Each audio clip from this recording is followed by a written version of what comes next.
My fiancée asked for space, then took a beach vacation with her ex using my money. I sold her car and changed the locks before she got home. Okay, Reddit, I was engaged until my fiancée suddenly told me, I need space. I respected her requests. A few days later, her friend provided me with images showing her on vacation with her ex. I didn't say anything. I got to work. By the time she returned, her key had stopped working. Her car was gone, as was her role in my life. Here's how things went down. Let me start at the beginning. I am a 29-year-old male who owns a custom motorcycle shop in Farah. Good money, nothing extravagant, but enough to live well in Arizona. I've been grinding since I was 20. After years of working 60 or more hours a week, I finally got the shop properly established last year. It began with simply me, in a little garage area, hired from an old mechanic who was retiring.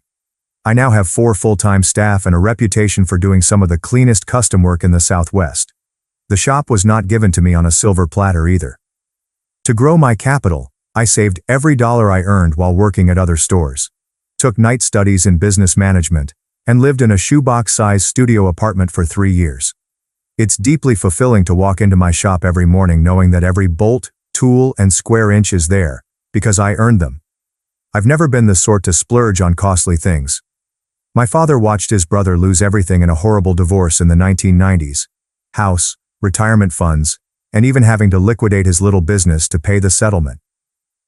From the beginning, my father instilled in me the importance of financial responsibility. Luke, build your own safety net because no one else will. This counsel proved to be life-saving. I recall purchasing my first good tool kit.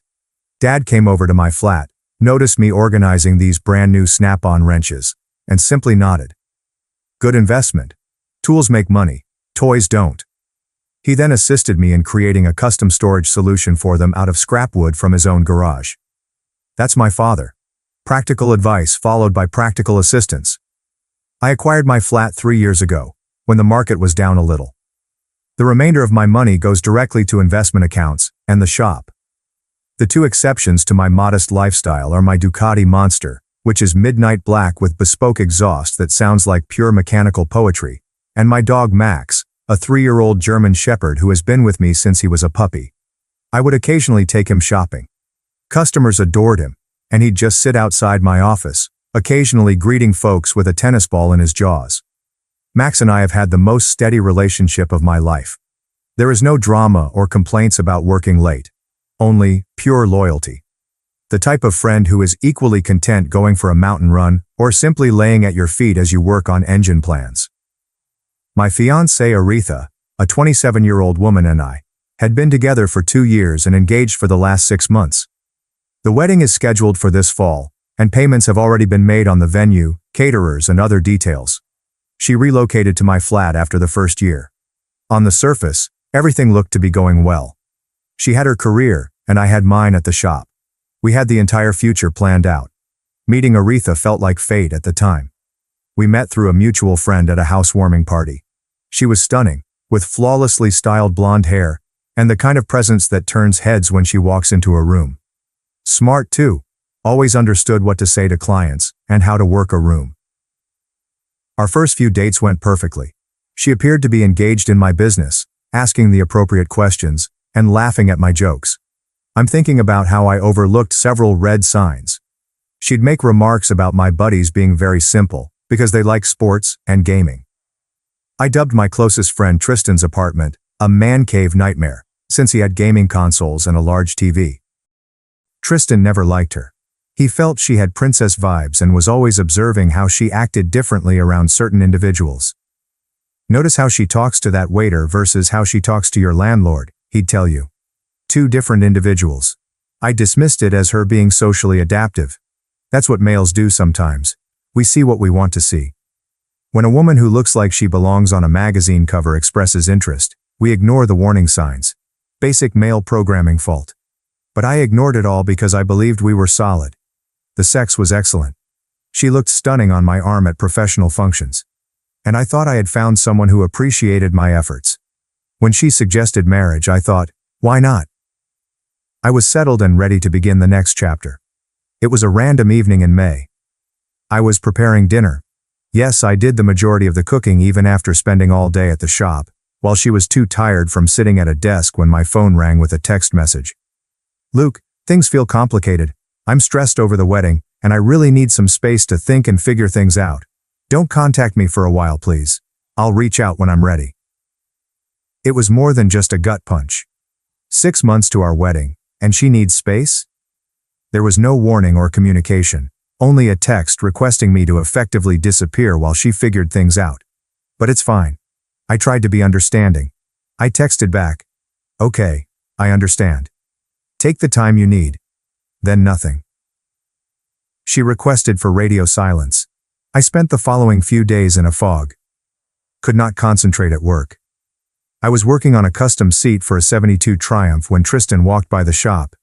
He watched me sand the leather for about 20 minutes before stating, "Dude, that seat was done half an hour ago. You're just going through the motions." He was correct. I set down the tools and closed the shop early for the first time in months. Tristan came over on Thursday night with pizza and told me plainly, "Dude, this isn't normal. Nobody asks for space 6 months before their wedding, unless they're doing something dodgy." Initially, I defended her. Perhaps she's just stressed about the wedding. Her mother has been putting a lot of pressure on her over the guest list. Even with my own ears, it sounded faint. Tristan just gave me the look that says, "You're smarter than this," without saying anything. He has been my friend since high school. Been with me during my mother's passing. Helped me move my shop twice. Never asked for anything in exchange. The type of friend that arrives with tools when you suggest a project, not excuses when you need assistance. Then Friday night, I received a text from Aretha's friend Melissa. She's one of Aretha's co-workers, and we've always gotten along. "Luke, I think you should see this. I feel bad showing you, but you deserve to know." Attached is a screenshot from Aretha's Instagram close friend story, in which Melissa participated. Pictures of beautiful sunshine, the beach, cocktails, and Aretha looking outrageously joyful while arm in arm with Jordan, her ex-boyfriend. This was the caption, "Living our best lives. Island getaway. Reunited." Sometimes you need to revisit the past to see your future clearly. My blood became chilly. Space to think referred to a tropical vacation with her ex-boyfriend, and she specifically requested that I not contact her. And she was naive enough to publish it on her close friend's story, oblivious to the fact that Melissa and I were friends. I called Melissa to get further information. It turned out that Aretha had informed everyone at work that she was taking vacation days due to a family emergency. Melissa emailed me photographs of an emergency involving bikinis, piña coladas, and her ex-boyfriend's tongue stuck down her throat. The hurt transformed into something else. A cold and harsh clarity. She didn't simply desire space, she wanted me out of the way while she tested her old relationship, keeping me as a backup plan in my own apartment, utilizing my resources while urging me to leave her alone. All the while, my wedding venues received my deposits, and her engagement ring was on her finger in the beach images. Fine. Saturday morning, I switched into tactical mode. First call, wedding venue, canceled. I lost my $5,000 deposit, but whatever, cheaper than a divorce. Second call, caterer. Another $2,000 spent. Photographer, florist, and DJ. One by one, I meticulously deleted the wedding she had spent months arranging. The next call is for a locksmith. I had my apartment door's deadbolt and knob lock updated.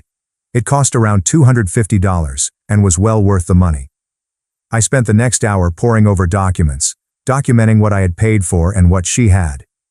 The reality was grim. My contribution amounted to approximately 80% of our split expenses. Next, the ring. Aretha had simply placed it on her nightstand before departing. Probably didn't want tan lines on her beach photos with Jordan. My 3-carat diamond cost me about $15,000. I stored it in my safe, along with the paperwork proving I had purchased it. In Arizona, engagement rings are considered conditional gifts. The automobile needs context. About 6 months ago, Aretha's old Honda died. The timing belt snapped, bent the valves. It would have cost more to fix than the automobile was worth. She needed dependable transportation for client meetings, but her credit was ruined after maxing out credit cards on luxury bags and $300 facial creams. I agreed to help. I paid approximately $18,000 for a used but very good Mazda 6. The financing, title, and insurance are all in my name. I am not stupid. My father's brother committed the error. Allow his ex-wife to use the car he paid for throughout their separation. She totaled it and wasn't properly insured, so he had to pay off the loan while being sued by the other driver. This is not occurring to me. I called my father that night. I needed his perspective. Dad, Aretha asked for space, then went to Hawaii with her ex. I'm changing the locks and selling her car. There was a moment of stillness. Then, son, your Uncle Dave lost his house for less. You're doing what needs to be done. He then cleared his throat. Need help moving furniture? The agreement was that she would make payments to me, which she did, sometimes late, and use her automobile. But legally, it was completely mine. Never included her in anything. I drove the spare key to a dealership that buys second-hand vehicles. I'm the registered owner. I need to sell. They offered roughly $16,500 pending inspection.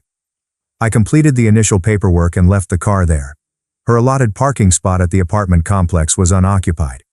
When I told the manager at the dealership that I was selling my fiancé's automobile, she raised an eyebrow. I merely shrugged and said, she wanted space.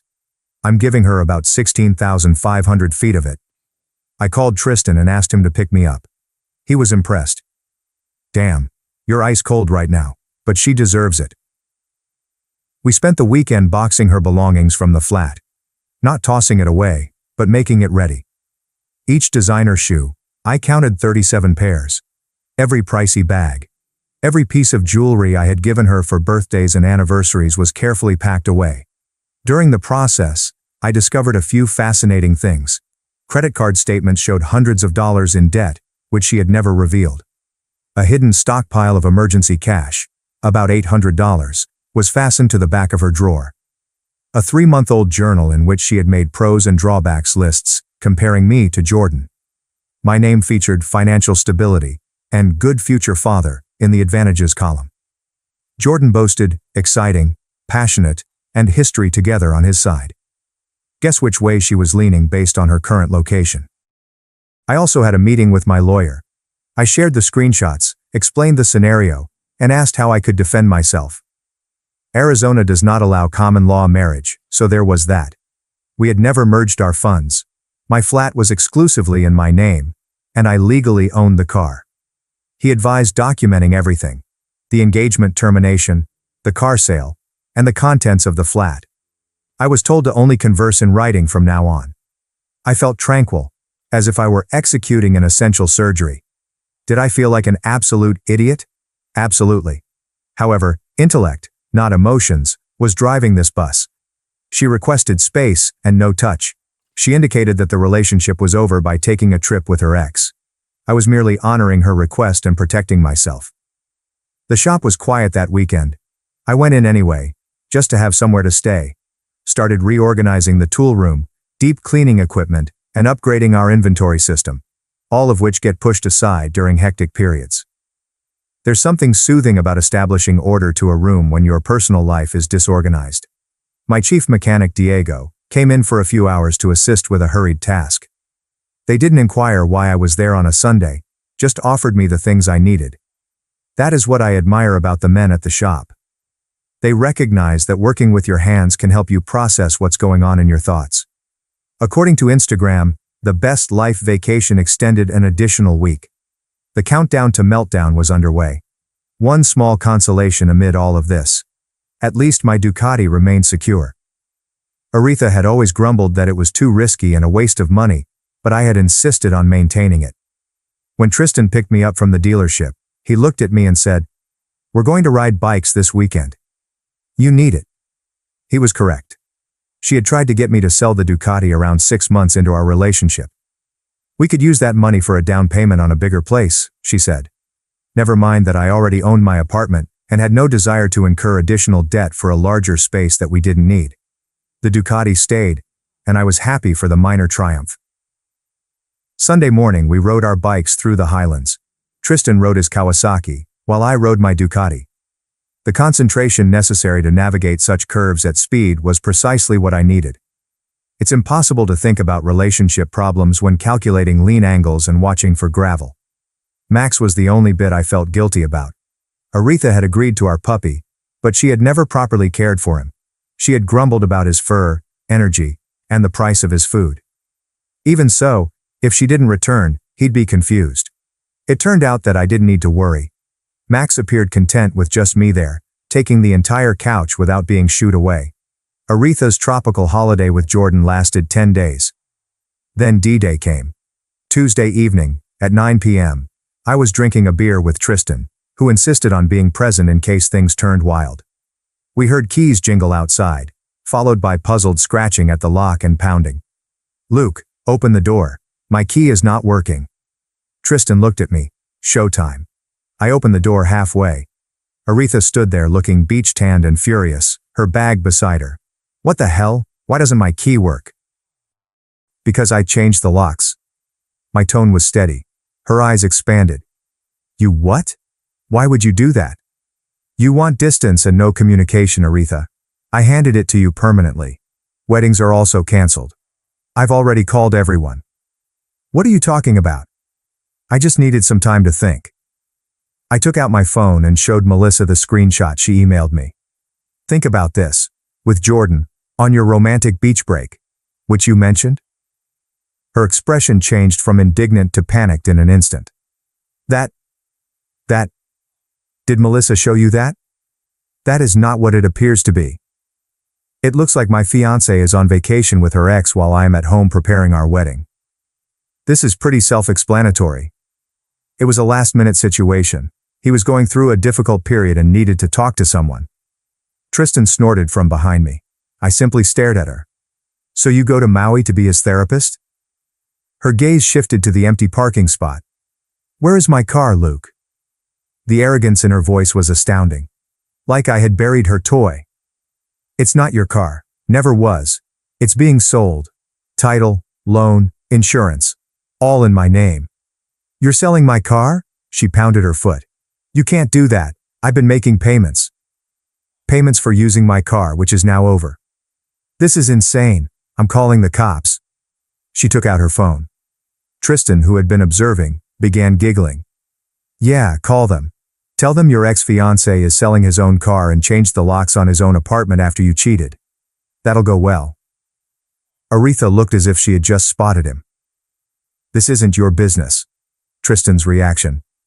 "You made it my business when you decided to mess around on my best friend." She returned to me and said, "Luke baby, you're overreacting. Jordan means nothing to me. It was just a stupid trip to clear my head. I realized I want to be with you." I nearly laughed. "Save the performance. Your stuff is boxed up. Text me when you want to pick it up." That's when her 25-year-old sister Brooke emerged from the elevator. Great. Reinforcements. Brooke was a little version of Aretha. The same entitled attitude, expensive taste, and tendency to treat service staff as if they were furniture. The only difference was that Brooke hadn't found her own sucker to support her lifestyle yet. "What's going on?" she insisted. Aretha, full of tears. "He changed the locks. He sold my car. He canceled our wedding." Brooke scowled at me as if I had perpetrated a war crime. "After everything my sister has done for you, you just throw her out." Tristan snorted. "What exactly has she done for him, besides taking a beach vacation with her ex?" I raised a hand, breaking off the brewing debate. "Check her Instagram. We're done." Max began barking at the commotion from inside his condo. Aretha's eyes widened. "Are you keeping Max too?" The audacity was amazing. "The dog whose name you couldn't remember half the time? That dog? She needed space to think, not for you to ruin her life," Brooke screamed. "She made choices. Now she gets to live with the consequences. Your stuff will be in the lobby tomorrow at noon. 1-hour window. If it's not picked up, it goes to Goodwill." I shut and closed the door. Through the door I could hear Aretha's outburst growing. Tristan simply shook his head. "Dude. Bullet dodged. Want another drink?" Max, who had been carefully monitoring the door, approached and rested his head on my knee. I scratched behind his ear. "It's just us now, buddy." Tristan raised the bottle. To the most expensive lesson you'll ever learn. I clinked my bottle against his. Worth every penny. Later that night, after Tristan had departed, I sat on my balcony and looked at the city lights. For the first time in months, I was able to breathe freely. No more justifying why I had to work late at the shop. I will no longer protect my time with my pals. I sent my dad a quick SMS. This is me. It's done. Locks changed. Cars sold. Wedding canceled. He responded a minute later. My dad. Proud of you, son. Come by for steaks this weekend.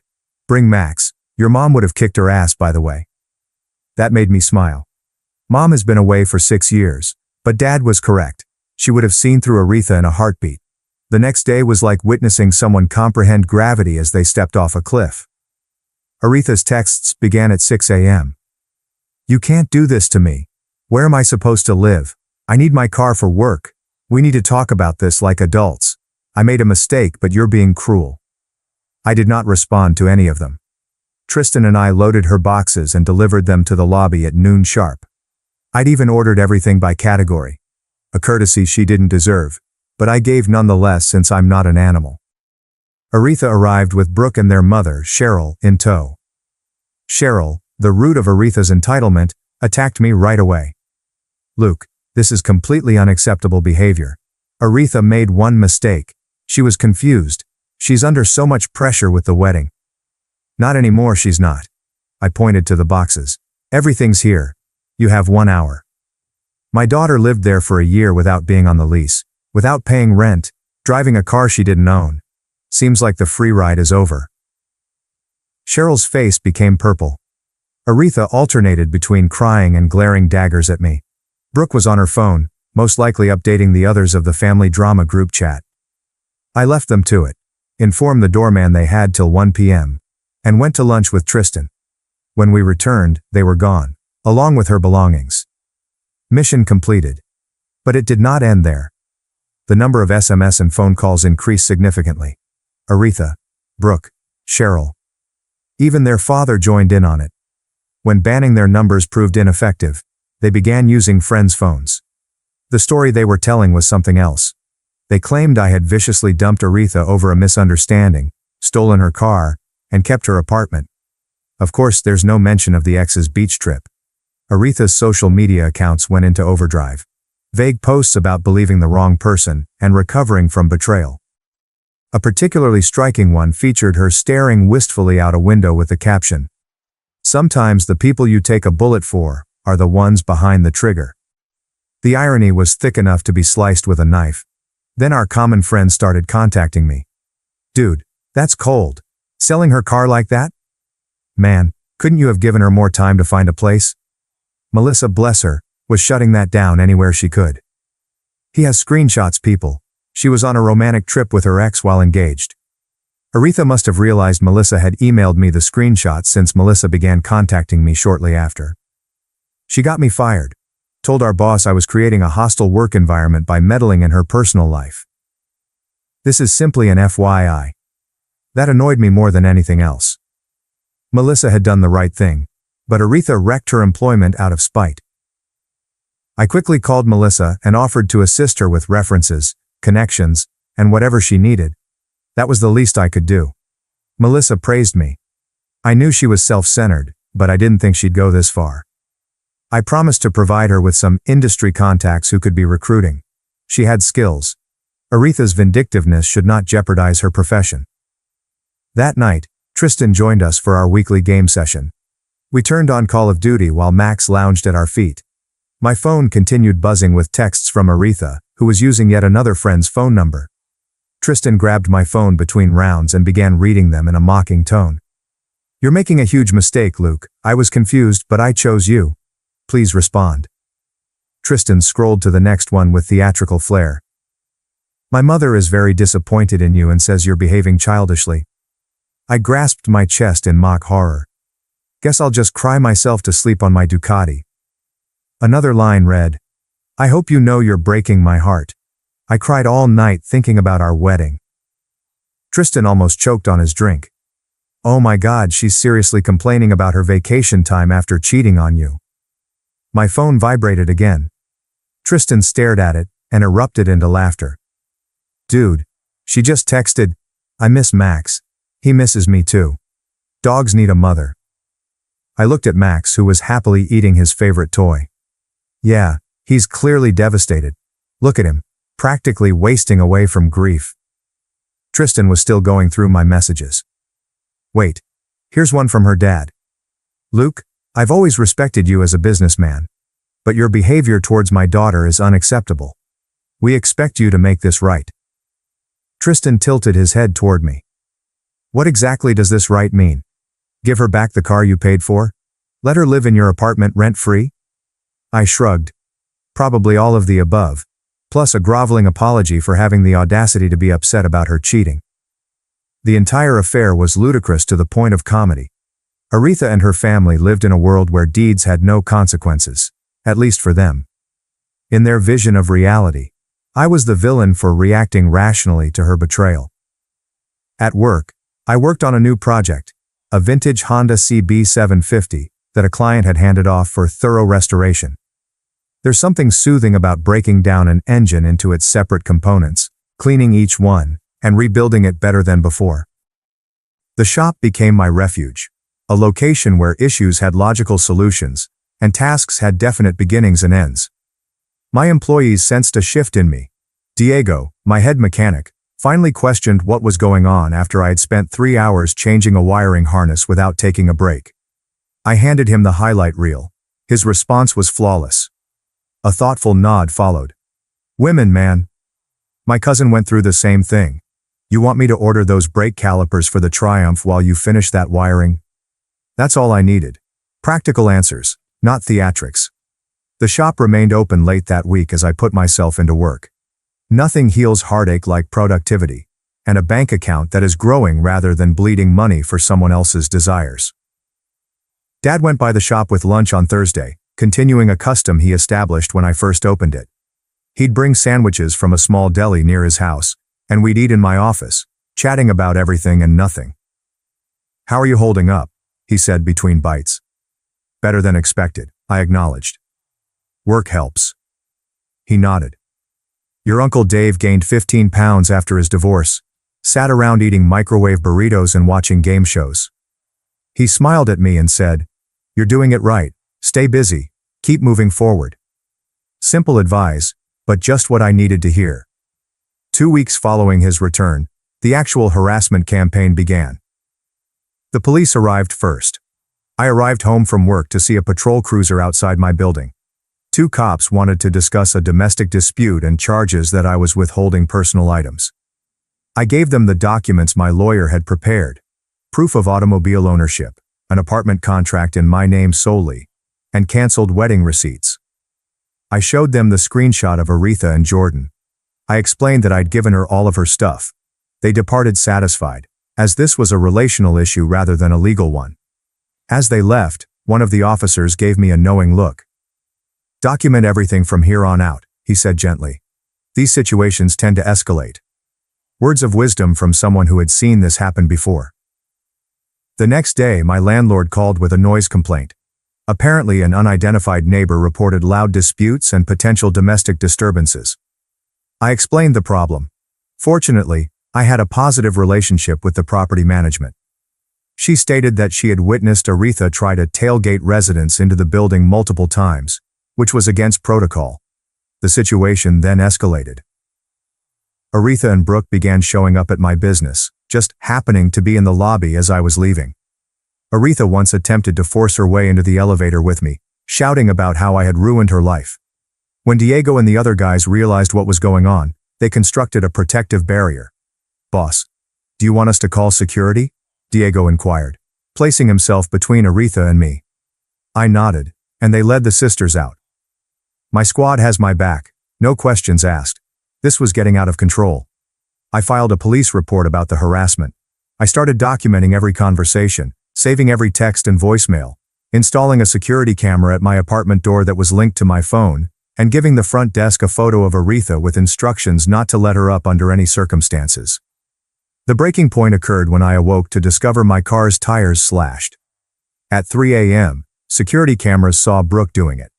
The camera was extremely clear, with her face visible as she knelt by each tire, meticulously puncturing them with what seemed to be a hunting knife. Police were called. Charges were filed. The incident report estimated the damage at more than $800. I upgraded all 4 tires to high-performance ones last year. Thankfully, my insurance paid everything after the deductible, but having the car hauled and repaired was a significant nuisance. I became paranoid about the Ducati after that. I started parking it in a secure garage a block away, just in case. There was no way I was letting them get to my baby. That bike was the payoff for years of hard work. If they had harmed it, I'm not sure I could have kept my cool. That same day, I received an email from Jordan, of all people. "Man, I'm sorry about all this. She told me you two were already over before our trip.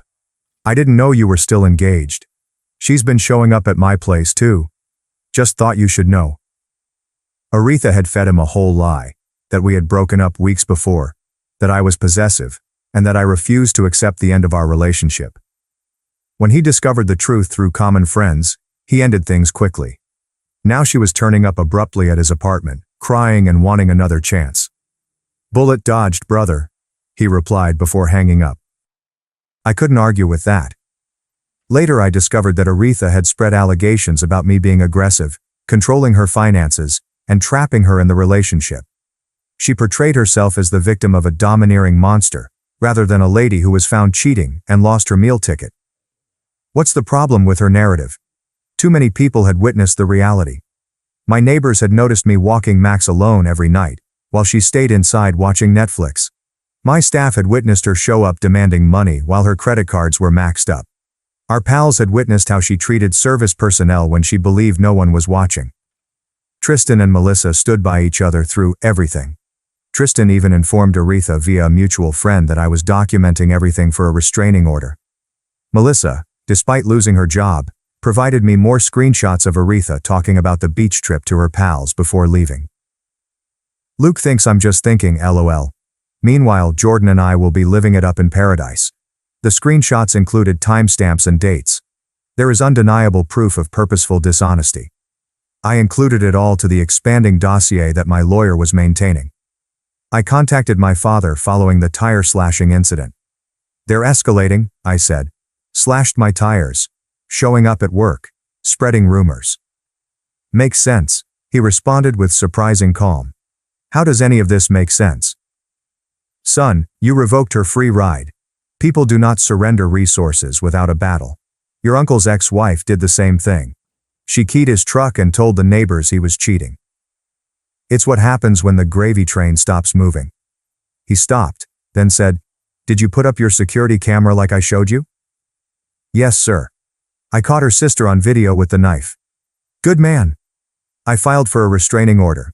There was a lot of evidence.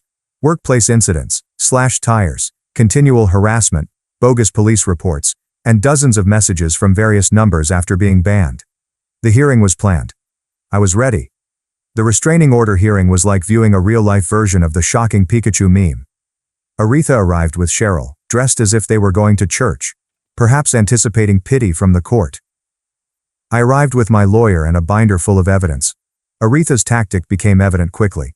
Portray a sad, bewildered young woman who made a mistake and was now being punished excessively by a domineering ex.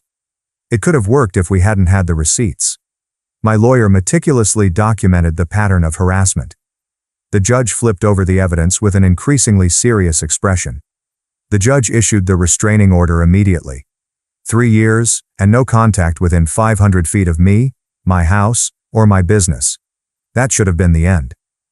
But Aretha's family had one final hand to play: desperation. About a month after the hearing, Cheryl contacted. The family was in financial difficulties. Aretha was unable to retain a job without transportation. Brooke had legal fees from the vandalism charge. They needed aid. "Could you please contemplate selling Aretha's car back? Perhaps you could lend them some money to help them get back on their feet." I laughed so hard. Absolute audacity. These guys had attempted to harm my name, job and property, and now they sought financial help. "Cheryl," I whispered, "Aretha and Brooke are both in violation of the restraining order by having you contact me. I'm forwarding this call to my lawyer and the police. Don't call again. Later I learned what happened by word of mouth. Aretha was sacked from her work. It turns out that constantly missing work because you don't have a car does not look professional. Her credit cards were maxed up after the beach holiday. She'd been crashing with her parents, but her frequent demands had strained their marriage. Jordan? Long gone. He blocked Aretha after she repeatedly showed up inebriated at his flat. Brooke was sentenced to community service as well as reparations for slashing the tires. As for me, I sold the engagement ring and went on a 2-week solo vacation to Europe. I posted exactly 0 images online. When I returned, I painted the entire apartment, purchased new furniture, and reclaimed my home. The place looked better than ever. Now it's a tidy, efficient space where a guy and his dog may live peacefully. Tristan and I meet frequently, and he's actually getting along with Melissa now, which is an unexpected bonus. They've been dating for almost a month. Sometimes the 4 of us, including Max, gather at my house for game nights. It's good to see 2 people that truly respect each other. The shop was also booming. After that first week of fog, I threw myself into a major custom project, renovating a beat-up Harley Sportster into something spectacular. Stripped it down to the frame, rebuilt the engine with performance parts, and applied a unique paint job with delicate metal flakes that changed color depending on the light. Tristan had stopped by during the final assembly and whistled when he noticed it. Wow, you really outdid yourself with this one. The tank paint alone is worth what you're asking. The client who commissioned it was so thrilled that he recommended 3 friends who wanted comparable work. In the biker world, word of mouth is more effective than paid advertising. Diego and the crew had also made significant contributions throughout the Aretha ordeal. There were times when I wasn't feeling my best, and they took care of me, without complaint. When the Sportster project was highlighted in a motorcycle magazine, I ensured that everyone received credit, and bonuses. A good team is worth its weight in gold. About 3 months after the restraining order, I was at a motorcycle show in Las Vegas, showing one of my custom builds. A woman approached and began asking thorough questions about the fabrication work. Not the typical, "it's pretty" comments, but precise technical inquiries that demonstrated her knowledge. Sarah, 28, is an industrial designer who rides a Triumph Street Triple. We exchanged numbers professionally, but ended up messaging about motorcycles and other topics. We've been dating informally for several months. She has her own career, apartment, and money. She strokes Max behind the ears right where he prefers it. Max brought Sarah his favorite toy the first time she came over, which he had never done before with Aretha. Dogs recognize exceptional individuals when they encounter them. Sarah attended Sunday lunch at my father's house last week. They spent 2 hours discussing motorbike engine design while I prepared steaks. Dad contacted me later. She knows her stuff. Good choice, son. High praise from a man who is naturally distrustful of everyone. I discovered more about myself in those few months than in the previous decade. I discovered I'm stronger than I expected, that I have folks in my corner who will show up when I need them, and that sometimes the best thing to do with poisonous people is to cut them off totally. These days I'm too busy developing bikes and a better life to think about what could have been. Certain classes are pricey, but gosh, are they worth it? Thanks for watching and being part of the drama. Don't forget to subscribe and hit the bell so you never miss a wild news story.